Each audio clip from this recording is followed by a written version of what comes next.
Within the system, I think the system in the UK is very, very good up until the end of school year, and then there's much less for adults. Yes, there is support up until they're 25. Sorry. A lot of them seem to be in semi-independent, supported accommodation, and some of them are living independently, but they have a carer that comes in daily. Although there are adults with Williams syndrome who live in independent living situations, they do not live without support. You do want to make sure that you've done as much as you can to make him independent. I want to get my voice sorted out properly. We'll tell him why, though. I want to be able to sing properly. Well, he wants to be a rock star. A rock star hairdresser, Yeah, don't you? yeah. Going through to college, again, depending on what type of college they go to, they will need more support than other people. There are further education colleges which run life skills courses, as well as courses that one might find at other colleges. I'm all for it, really. Whatever she wants to do to explore that with her. For me, it's about putting the work in now to try and get him to the best possible position when he leaves school. Mummy, I'm going to buy a flat with all my good friends, so you don't need to worry. I'll stay in contact with you every single day. I'll phone you. There are people who do need an enormous amount of support to do all the things every day from the moment they wake up, which we would take for granted. Equally, there are adults who are able to live perhaps in a flat near family or in an environment in which there is sort of guardian housing. I think independence is personal to each individual, and it depends on how they develop. I decided for myself that I wanted to be independent. I didn't want everybody looking after me all the time because I didn't want to put any stress on them. I didn't want to put any stress on me either. He's very tenacious. I'm not. What does tenacious mean? You'll go for it. I'll go for it. Go, girl. So, For me to move into an independent house with a few animals is the best thing I guess I have done in my life, and it's made me proud of myself. I don't live on my own.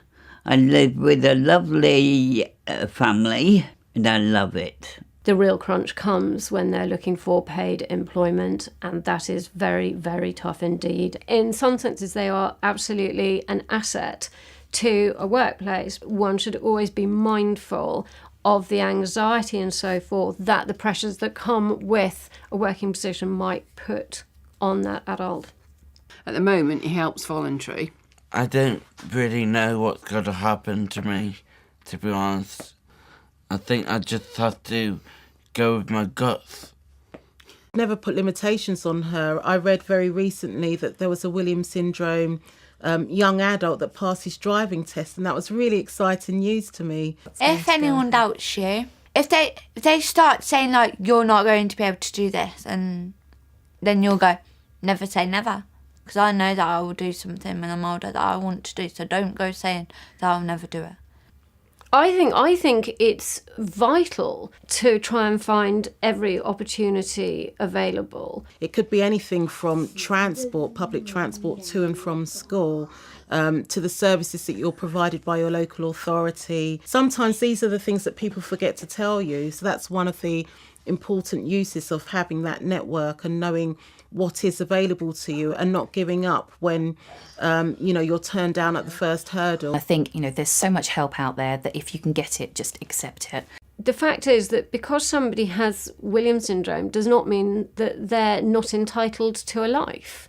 Whilst they might need guidance and support with decision making, there's no reason why their right to have a part in making their own decisions should be taken away from them. Just wanted to be surrounded by people I could talk to, and I could ask questions and find out what was going on.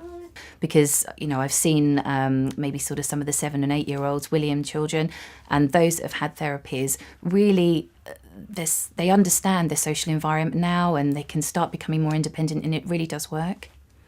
For me, I just think get out there, talk to people, and you'll realise that they're fantastic people. There are fantastic children and fantastic parents, fantastic siblings. For all of the talk that you may hear about challenges and frustrations and anxieties, the overriding experience is a fantastic one. It's just such a joy to watch him develop, to watch him achieve his milestones in his way. What surprises me most? That I've got loads of friends and I'm doing well in lessons, and For me, it's the fact that I've got to the place that I am today. I think every day is a surprise with Ethan. How wonderful he's turned out to be. Yeah. And how it wasn't going to be as hard as we thought.